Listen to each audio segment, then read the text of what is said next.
Now, as we get started, I wanted to start by making you all mad at me, so you'll like these guys a lot more than me, because I will admit, I actually didn't see Godzilla vs. Kong until Tuesday of this last week. So that's on me. So I didn't see it all the way through, but I saw all the important parts on YouTube. But don't worry, you're not here to listen to me talk and blabber about this entire thing. You're here to listen to these wonderful people talk and gush over the film all 50 minutes. And with that, I am your wonderful moderator, Darin Roth. You know who I am, hopefully by now. If not, that's okay. You don't care about me.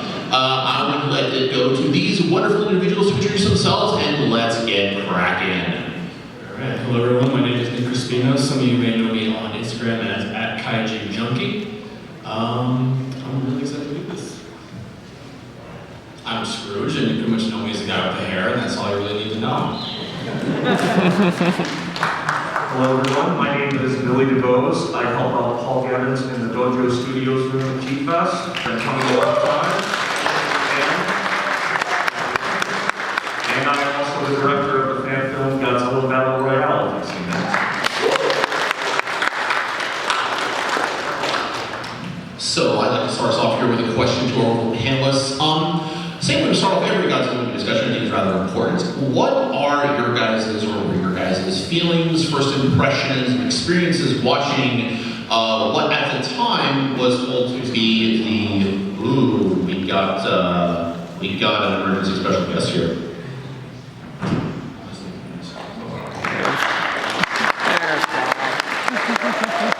Ladies and gentlemen, fashionably late as usual, wonderful Bob Eggleton.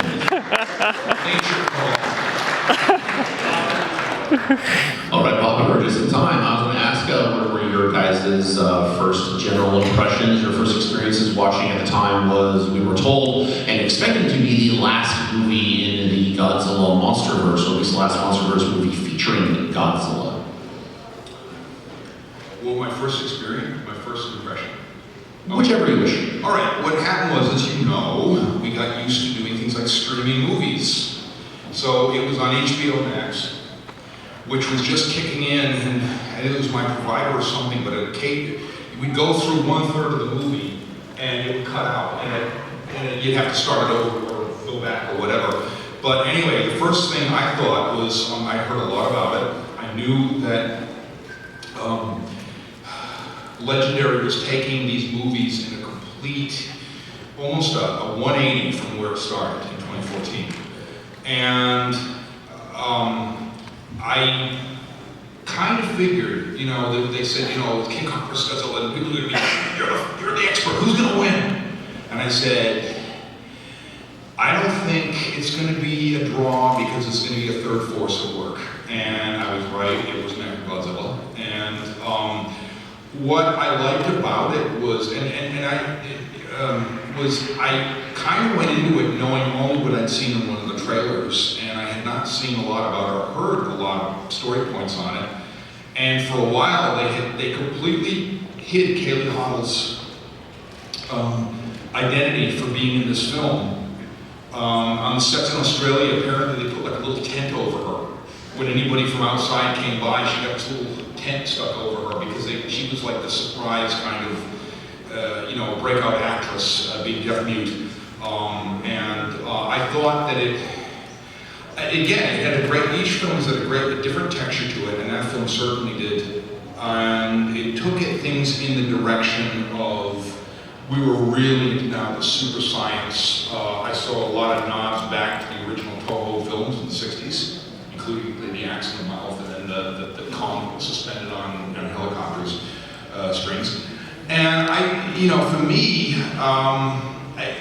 I can't get over, my first impression about it was I can't get over how it flies by like that. It's 2 hours and it's relentless, it's nonstop.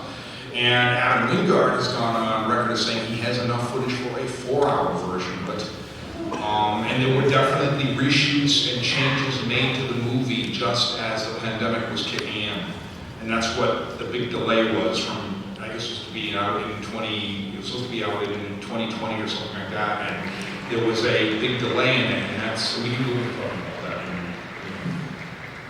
All right, anyone else? Question stands for all the panelists here, so you guys can all talk about that.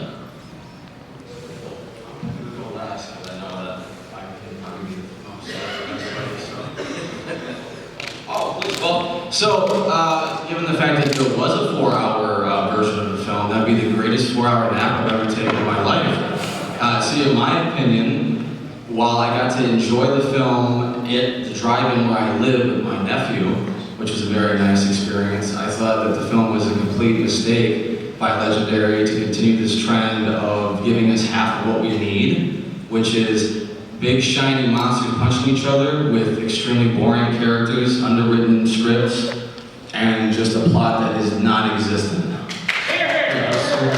Thank you. I love it. Over there, he's looking a little, no, I think you're getting, no, man. So, my man, you were great. You did everything you needed to do. The point was everybody else failed you, my guy.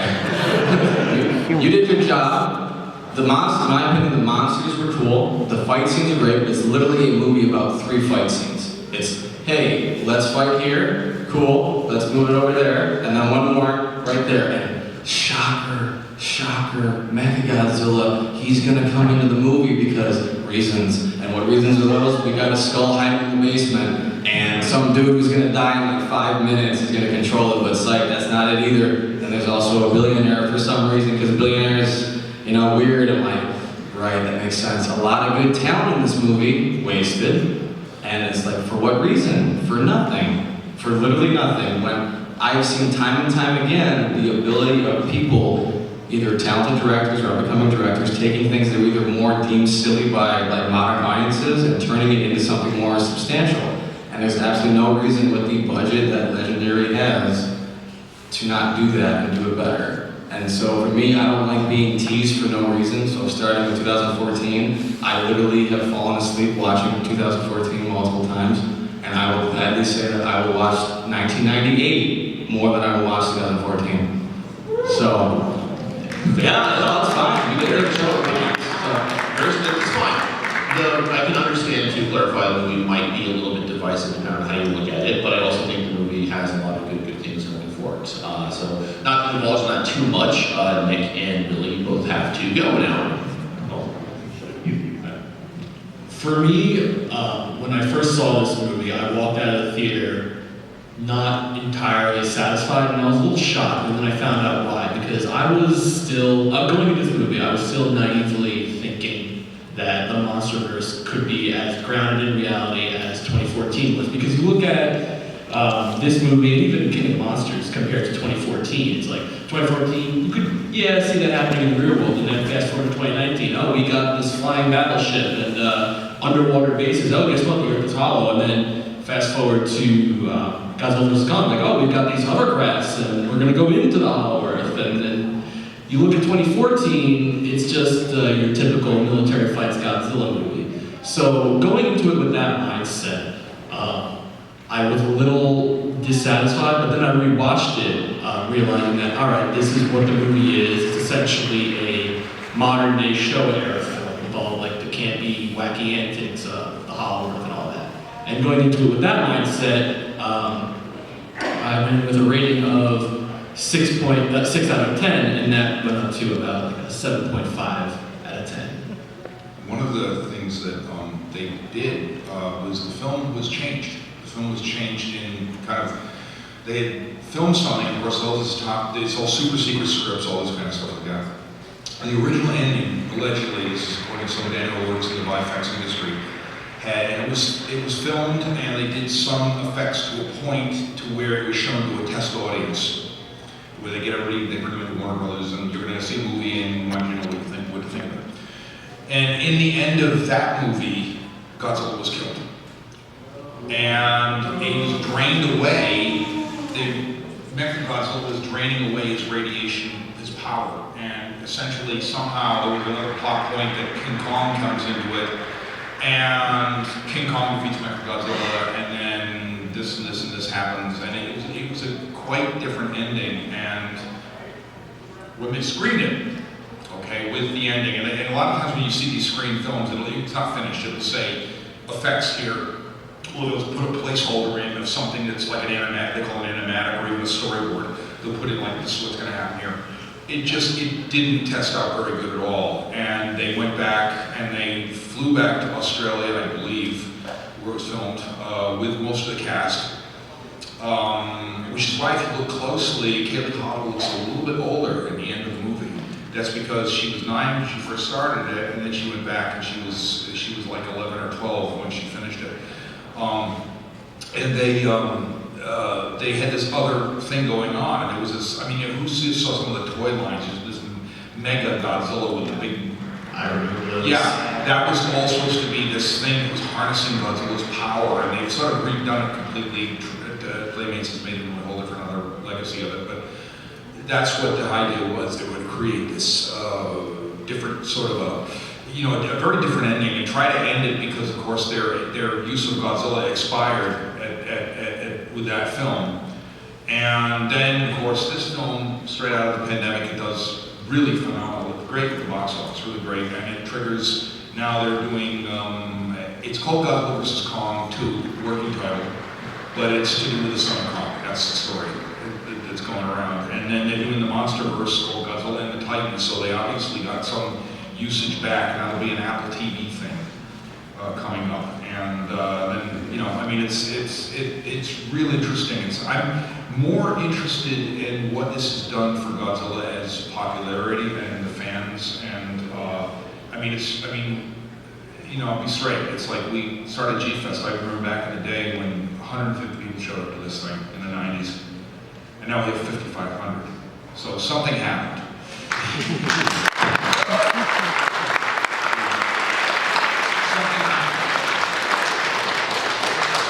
So, when I started becoming a Godzilla fan, my very first film was King Kong vs. Godzilla. So this film was definitely a given for me to go see. And it was also a given for me to really take it all in. I mean, whatever negative aspects I found in it, like what you were mentioning, how from 2014 to now, things were really starting to get into Hollywood logic as compared to the reality grounded. But by this point, I was just having so much fun I didn't care.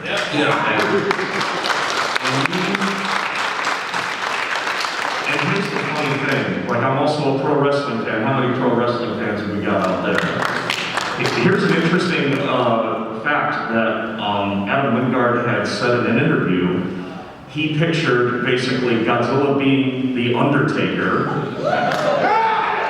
versus Bruce Willis as John McClane.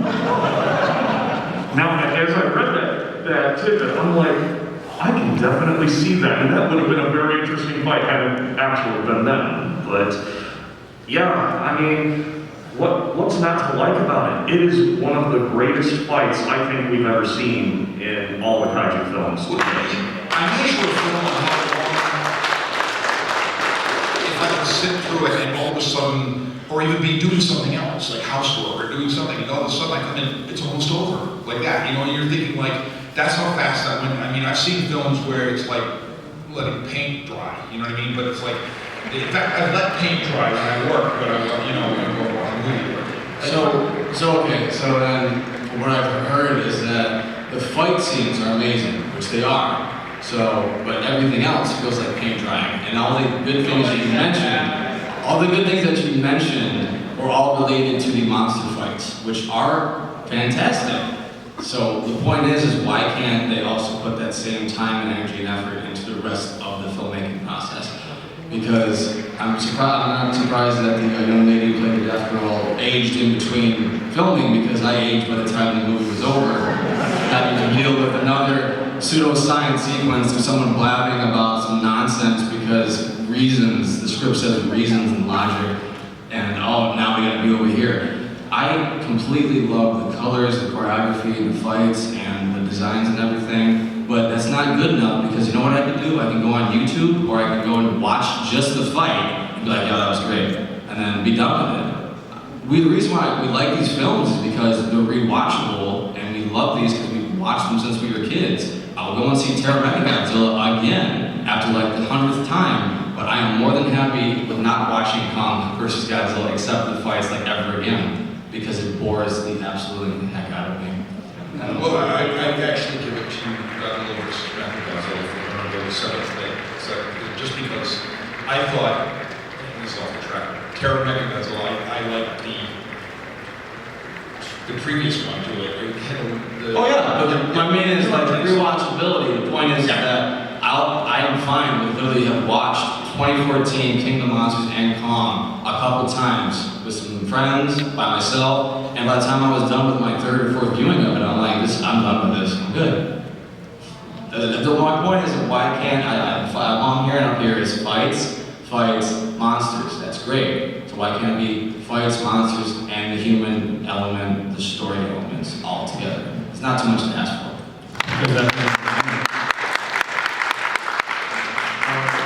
I mean, I will say that the human story, yeah, it could have been a little better. Although Millie Brown's character, I felt, had grown a little bit, because I didn't quite like her in the 2019 film, but by now, I felt like her character had fleshed out a little bit and got a little more confident. And I'm sorry, but Gia, my heart just melted at every scene I saw her as. One thing I'd like to ask the audience is that with the budget that Legendary has, this is one of my pet peeves with Legendary movies, is why wouldn't you have Godzilla go full out evil, even if it's for half a movie? Like, yeah, they're kind of like, oh, you know, he's angry because of reasons. Again, he woke up and had any coffee or something. At the beginning of King Kong vs. Godzilla, you actually get to see a really cool sequence of him blowing something up, but then it's like, nah, he's just angry because, you know, King Ghidorah's hiding in the basement, and he's like, where are you Are you around here somewhere? It's like, I wanted to see an actual, like, Godzilla versus military forces, like him destroying things with the budget that Legendary has, and instead they don't want to commit to going fully in that direction, and that's why part of that teasing feeling that these films give me that I don't like, because as much as I love the movie Jaws, 2014 is not Jaws. There's an answer a little bit along the lines that might answer some of that. When they were conceiving the original 2014 film, it started in like 2011 when they started to think about who's going to direct it, who's going to write it, who's going to, you know, they went around everywhere.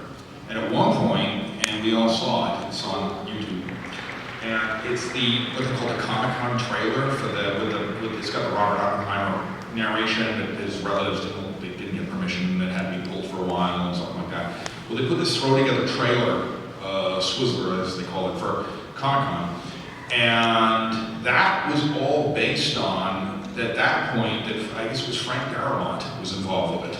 And then it was this kind of much of a, I want to say a darker movie. And then what had happened was that a chance meeting with Gareth Edwards talks about this, is when he had gone in to direct to talk about a much smaller budgeted movie, Thomas Tull. And the conversation very quickly went into, how do you feel about Godzilla? And they threw him some, and the next thing he knew, he's had this contract for like a direct $160 million movie. And then they had to figure out where they were going to go with it from there, and there was a big decision made as to whether he was going to be a good guy or a bad guy, because you know, in the '98 film, that was never specified. We were never specified, was he good or was he bad? So there was a lot of pre-thought into that. So, you know, one ponders in an alternate universe how it could have gone. Well, that's the thing, is so that what's making it sound like is that it was played safe, is what my issue is. It was played safe by the fact that instead of it just being Kong versus Godzilla, it's like, nah, we gotta throw Mechagodzilla. Even though I love the design, I thought it was cool, great fight, it's like there was no reason for Mechagodzilla to be in the film. It could have easily been just the two of them with a compelling story.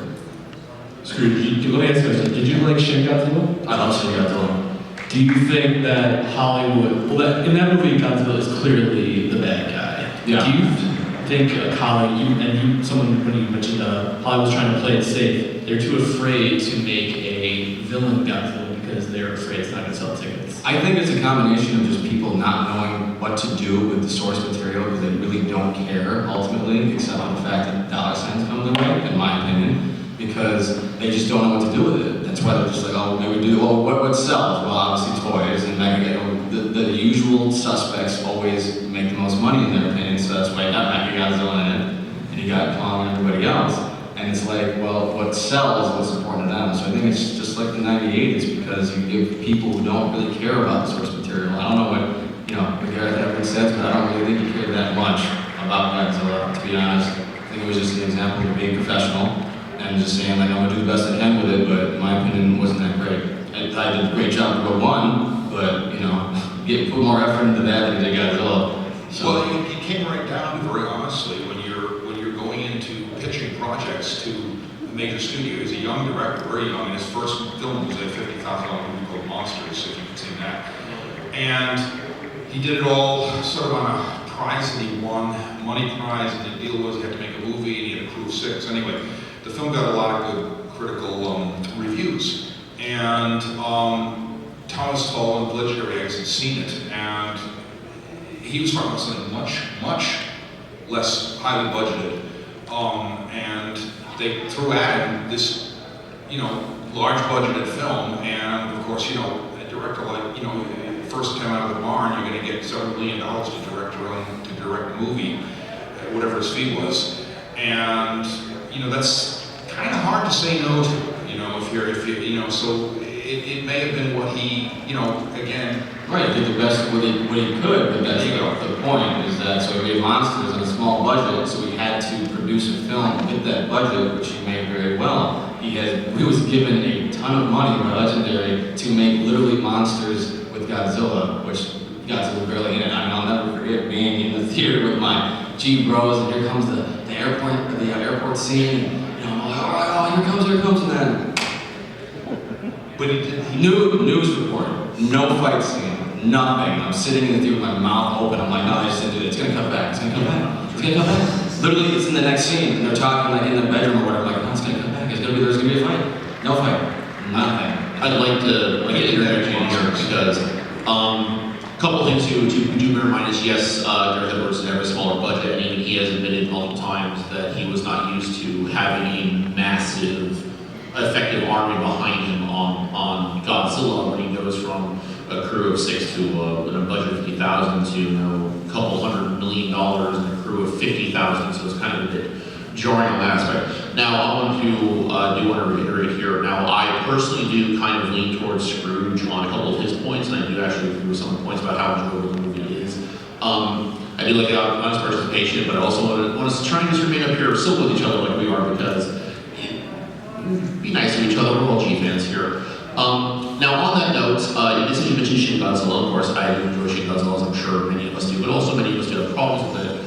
But to go back to Godzilla vs. Kong and talking about the story, it's been mentioned many times by many people, G-fans included, this felt more like a Kong story, and Godzilla is kind of the side character in which he gets top billing. How do you feel about that, if that's accurate, if you feel that that's something, and as a follow-up to that, with the announcement, of course, of Godzilla vs. Kong 2, Anthony, I guess, do you want that to be more of a Godzilla-centric film? Do you want them to kind of have equal screen time, equal stuff? What are some of your expectations for that as far as where they go with the characters? I think we kind of agree. We can probably predict Scrooge's answer there, but I would like to hear everyone's takes on that for that. So go right ahead. I'll just start by saying that, I think a lot of us Godzilla fans had a feeling that this was going to be a little bit more of a Kong film from the trailers to begin with. Yeah. However, Follow up to Skyline. oh yes, and the thing about it is, I don't care how big of a Godzilla fan, and Godzilla may have won, sure, but I guarantee most of all you Godzilla fans walked out a bigger Kong fan by the end of that film. Am I right? I know I did.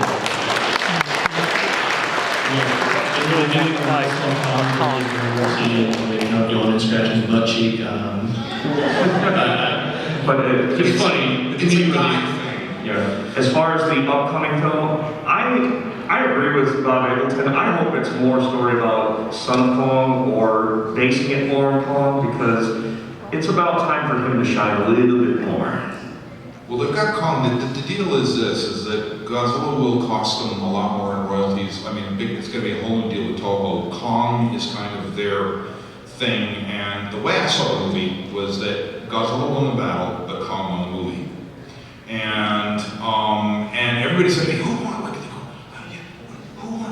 I was like, well, go see it. Like that is what I said. It's not, it's not what you think, but it's everything what you think. You know, it's something. I felt that there's a number of things that were going on, but I think that it was. I definitely think it was absolutely Kong's film. Just the fact that they show it started off with Kong, and then they show the nuances of his boring life and a biodome, and it definitely set that up in Skull Island at the very end, that end tag where you hear Godzilla roar at the end. You see all the pictographs and the hieroglyphics that have Godzilla's cave paintings that have Godzilla in them and stuff like that. I think they definitely set it up, and it's much more of a sequel to that than it was even King of the Monsters, which that's its own thing. Yeah, I agree. This is definitely more of a Kong film, and like you said, we got that from the trailer. I think they did that to sort of like even out. There's only 4 films in the MonsterVerse so far. So Godzilla had one, then Kong had one, Godzilla had another, and they wanted to give this one a little. Let's make it both of their films, but it's a really kind of Kong's film. I would say it's more Kong's film because, I mean, given the fact that he gets slapped around like a little child for the entire film, he's going to get at least a little more attention drawn on him, because that way it makes him feel better. But by the end, Godzilla and Kong, they respect each other because reasons, they look at each other. So that means that I think the next film should be a buddy cop comedy where Godzilla and Kong get together and they solve crimes around Monster Island and Paris City. Now they respect each other. Should they have different points of view, like Godzilla is not how we do things? So it's it's not getting enough time, so equally give it to everybody, like I said, including the human characters. A note on Shin Godzilla was brought up earlier. Shin Godzilla is like a entirely different concept of Godzilla. He's the bad guy in it, absolutely. And they really took it and turned it around into this metamorphosizing creature that is now followed up. It's kind of like just got a singular point to the animation. You see, same thing. It's this metamorphosizing creature, and the film. And I was warned about this early on. I was very curious to see it. I really wanted to see it, and I did like it. I liked Shin Godzilla a lot. But they said go into it. You've got to really have a Japanese mindset to go into it, because it's literally almost a Doctor Strange-Lovian pastiche on the Japanese political system. And that's what a lot of Shin Godzilla was about. I know Japanese friends, they found the film very funny. They found it funny in this ironic, almost black comedy way. You know what I mean? Like if you see Doctor Strange, it's the same thing.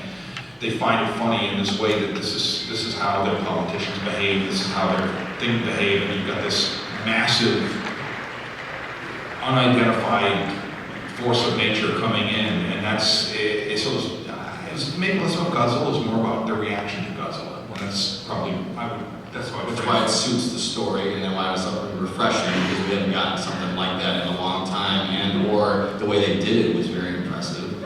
And why this reflects to me the effort they put into the story reflects that there is no story, because there was no effort put into it for Kong vs. Godzilla. You mentioned the story. For the next Godzilla vs. Kong, I do wish, one of my wishes, is that they don't completely, seemingly rush the story, because one of the biggest problems I had was in the beginning they were making such a big deal about getting to Hollywood, oh no, it's impossible, oh but we have these special dips, and meanwhile half through Godzilla just blasts right through it, oh we can go right up there, alright cool. It's so because reasons. I know reasons, but just blast a hole in the ground, my guy, and then they're there. You ever been to China? It's pretty easy. You just dig a hole, and then you're there. How come they had to go to this portal in the beginning, but Godzilla, did Godzilla blast a hole through a portal in China? Yeah, there was no start gate effect going back up. I have one addition to that, as I'm trying to keep my input in. I think there is a YouTuber I watch called Comic Relief that actually follows your train of thought there, Scrooge. If you could do that, then what was the point of all the drama beforehand? If literally the solution was to just burn a hole in the middle of Earth, and then they could have just done that themselves, because the U.S. loves burning things, so why not we just get to it? Also, why was the belief in Hollow Earth such a far concept in Godzilla? Because didn't they prove it was hollow in King of the Monsters? Godzilla's lair was in the Hollow Earth, right? How come they didn't just go that way, like, unless I'm missing something. Because it's reasons, remember, the It reasons. is reasons, but let's also bear in mind that in Godzilla King of the Monsters, it said that the Hollow Earth had more like tunnels that basically were fast speed jet streams from one ocean to another, or multiple oceans to another, that actually didn't go into the Hollow Earth in that one. So that's probably what at least that's my takeaway from it. And so yeah, there are a lot of things to nitpick about this film, especially in the story. I will agree. And whether or not it's a fun ride, I'll lean with Bob here and say that I enjoyed watching it. I didn't fall asleep during it like I did during King Kong versus Godzilla, which I saw before it the same night. So that's one of the reasons. But as far as the movie experience and going forward, we all have some pretty good expectations of what we want. But I think we also should temper our expectations with what is probably going to be doable via the wonderful world that is corporate, copyright, legal issues. Which may be why part of the reason we don't get a full evil Godzilla, because I've heard rumors of some certain restrictions on Godzilla's usage and whether or not you can use the terms nuclear energy with them. I don't know if those rumors are true though. That does depend upon the context of where he's at, I think. However, I know Billy has some interesting factoids for us. He made a list, checked it twice, and I read over the list. I don't remember half of it. But I think Billy has some interesting factoids we can kind of bring up and discuss, which would be, I think, a fun segue so we don't get off. So make sure we don't start jumping at each other's throats and start reenacting the movie up here. Well, I'll try to fly through some of this, and if you guys want to elaborate, just cut me off here. Obviously directed by Darin Read, who had also made The Guest and Death Note. We had 6 executive producers here: Jay Ashenfelter, Herbert Gaines, Dan Lin, Roy Lee, Kenji Okahira, and posthumous Yoshimi Mitsumoto, actually. That's what it says there. Bono's connection to those movies when he gets listed as a producer or executive producer was the fact that he had the rights to make the, remember there was an aborted Godzilla in 3D? It was going to be Godzilla 3D to the max. IMAX thing. It was going to be an IMAX thing. It was going to be a follow-up to the Smog Monster. And it just didn't happen. It never saw fruition. But because of that, he had this sort of a grandfather contract that allowed him to be anything in the U.S. to do with Godzilla. So he got his name on it, and at one point, when he was alive, he had he was a sort of liaison between Toho and them. What the irony about that all is that back in 1971, when he made Godzilla vs. the Smog Monster, Tomoyuki Tanaka said, "You're never going to work in the studio ever again." And there are years later, in 2012, 2014, whatever, he became the liaison to Toho from Legendary and all that. That's his role. That was his role as producer. I guess Bono kind of got the last laugh. Oh yeah. It's actually a kind of a joke in Japan. They just think the guy that got fired from Toho, those years ago, comes back and he's the liaison with a big production. Yeah, so I'm looking through these factoids, it's a reminder of the reason why I feel the way about this film. When you're talking about a cast that includes Alexander Skarsgård, Millie Bobby Brown, Rebecca Hall, Kyle Chandler, all good actors, which given other material did very well. That's why the part I feel how I do about this, because they're all in very capable other hands, they do just fine. And this, they literally just have to read a script and say it. And for me, that's a total travesty. And including that, a Mr. Terry Rosso, co-writer of the unproduced script for Godzilla 98, headed the writing team of this movie, which under Wingard's intention to develop a story outcome that would allow a definite winner between Godzilla and Kong, with the winner still coming out strong and both entities earning each other's respect. Buddy cop film, like I said. It's literally what I was talking about. Like I said, the reason it's so predictable is what bothers me. But like I said, a talented group of people, yet they weren't utilized properly. Kyle Chandler was definitely wasted. And one of the things I loved Kyle Chandler, especially Peter Jackson King Kong as the prima donna actor. I love that role. In this movie, there was some stunning scenes. The whole Hollow Earth thing that was largely taken from Edgar Rice Burroughs' Pellucidar. And if you're familiar with that, it goes back to the 1912 when he wrote it. Sorry, 1912. And for me, it was stunning. Some of the visuals of the inside of the Earth that was just absolutely jaw-dropping. And it was sort of one of the, all of the critics, even those who didn't like it, were noting that these visuals were really quite something else to see is in there. So that's just an artistic thing for me, but the Hollow Earth has been, we've been there before. It's at the Earth's core and things of that nature. You guys mentioned that we all walked out as a beer Kong fan. Well, I walked out of this movie low-key hoping that the Earth is actually hollow, because that'd be really cool. That'd be fun. As a geologist, I can tell you numerous ways that's a bad idea. I don't care, it looks cool. One thing we should mention about is probably the budget and the money it made. The budget was reported around 160 million, or between 155 and 200 million.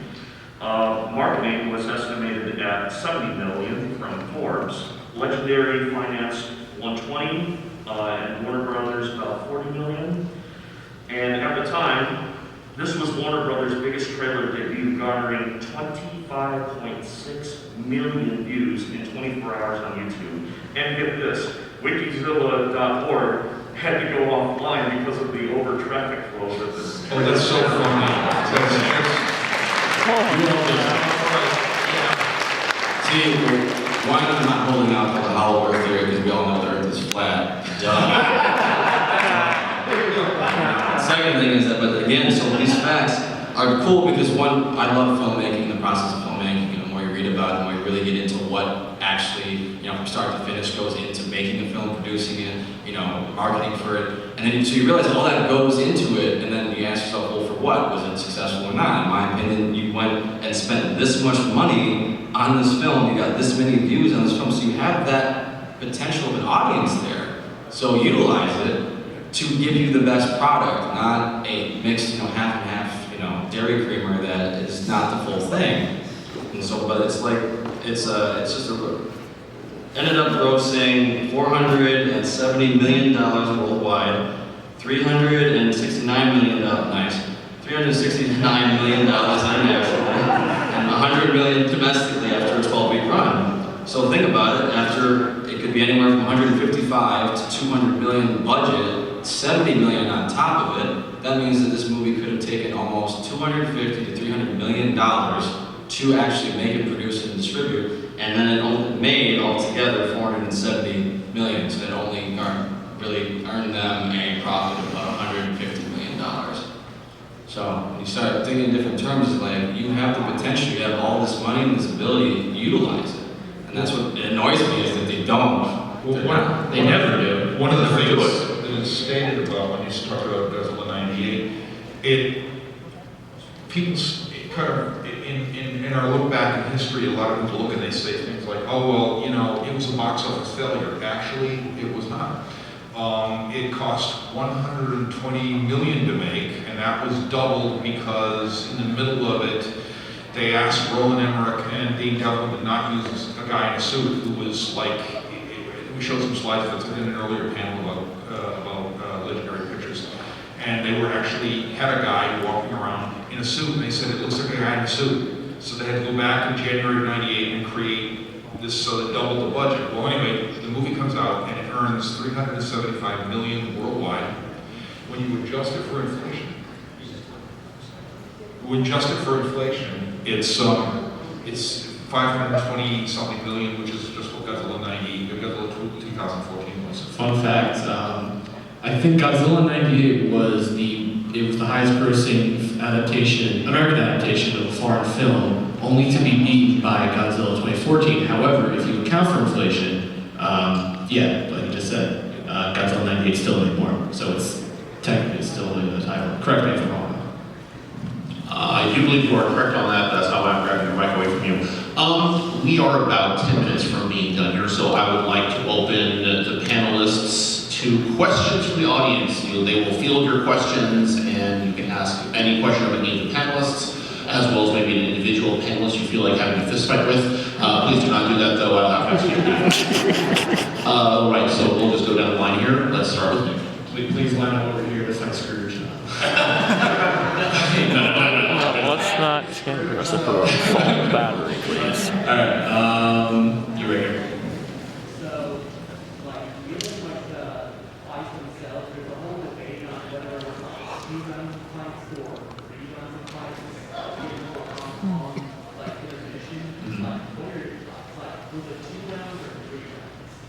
I think a good middle ground, it was like more 2.5 rounds, because the only reason why we consider it round 2 is because Alexander Skarsgård's character says, looks like round 2 goes to Kong, so, I mean, personally, I would say 3 rounds, but I think if we're gonna disagree, maybe 2.5. Whoever wants to pick another question.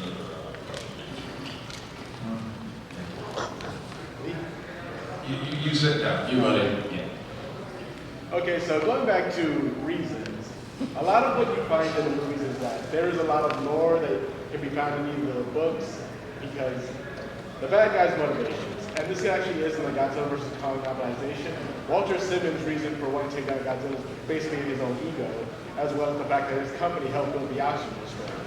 So he was trying to avoid accountability there by making something to actually protect the world.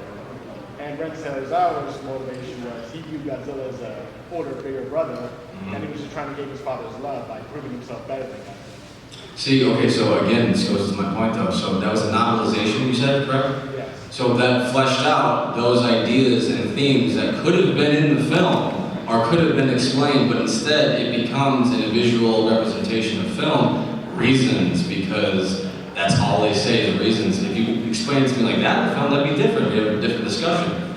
That's part of my point, is that so like when you have those novelizations and those expanded lore or whatever, that's there to explain things that people get annoyed about, you know, Star Wars or whatever. It's like you have that stuff to explain it, and eventually, usually the visual media catches up, like take Boba Fett.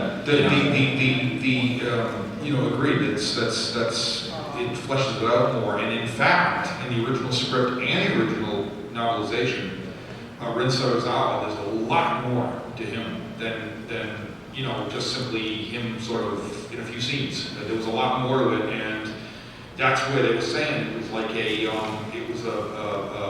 longer film, but it was cut because of they screen these films to test audiences, and they see where they start looking at people's reactions, like, and you don't even know you're being looked at, and they're looking at if the person's wandering off a little bit bored or whatever. Because I work in several animated movies, and they do this. They test screen them, and then they make notes, and they say, okay, we got to cut this bit, this bit, this bit, and that's why Akira Takarada, going back to him, was cut out of the 2014 Godzilla movie. And even though he's got a credit in the end, it was because it's sort of like I guess some test screenings felt it kind of stopped the film, or it slowed things down further, or whatever. You know what I mean? Just whatever, and it's reasons. I want to take a side with Scrooge on here because I see this in a lot of other media as well, not just movies and not just other shows and stuff. I should not be required to do an additional reading for something you could have easily explained to me in the movie itself. I don't need a viral marketing website as a quick person or a preliminary to watching your movie Jurassic World Fallen Kingdom. On that note, someone else can answer a question. Yeah, my friend way in the back. Okay, here's a panel of 5 guys talking about Godzilla vs. Kong, and I've heard Billy Bobby Brown's character and Alexander Skarsgård's character. So I want to know, can any of you actually name the characters in that movie? No, not except for just saying the death girl. Just the death girl, which I don't like referring to her as the Madison, but Gia,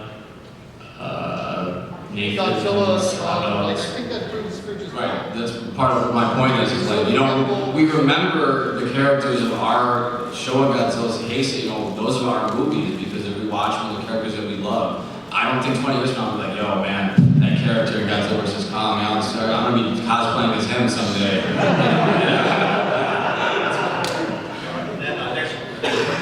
You've had your hand up for a while. Some people will say that Godzilla's Kong expansion is the movie, but I think that they did a good job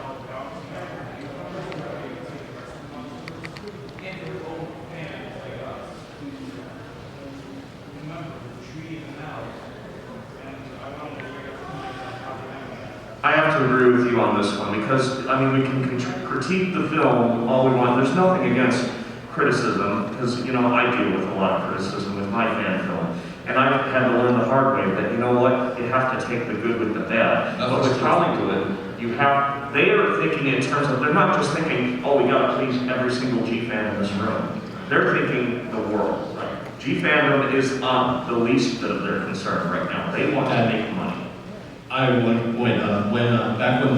When the trailer was in speculation, people were like, oh, release the trailer, why don't they just release the trailer? And I was saying it from day one, saying like, look, they're not gonna release it just because G fans want it. If they do that, like, it's not good marketing. Because like, they're releasing the trailer for the general audience, not G fans. No, it's not to say that them going out of their way to give us fan service moments that they don't care about G-Fan. They do, but that's not their main focus is what I'm getting at, and I think you bring up a good point there. Yeah, they look at the bigger picture and they're going for kind of a wider audience. And here's where the G fandom benefits from it is the fact, well, look what's happened. I mean, as I said, G-Fest was 150 people back in the day.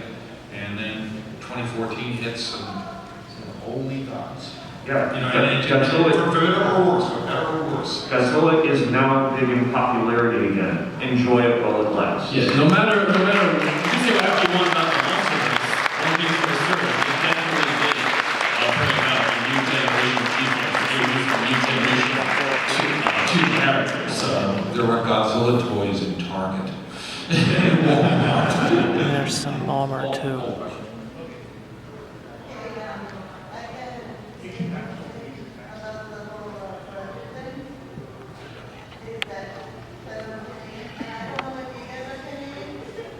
No.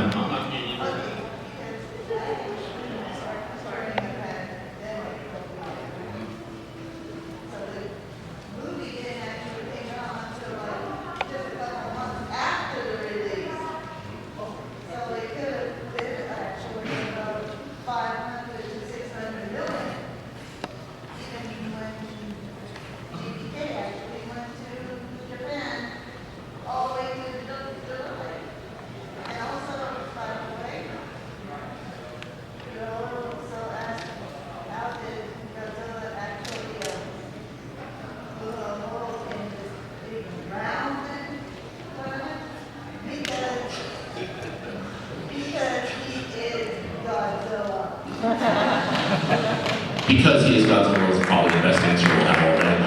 Yeah, a reflection of it would be that, well, that's, again, the whole movie landscape right now, I mean, it's a complete mess. They're just slowly starting to have all theaters open, people actually coming back into the theaters. So I mean, that whole release of Godzilla vs. Kong was during when it's pretty much a mess, so that most likely wouldn't have helped its gross from dealing with like half-open theaters, half-open drive-ins.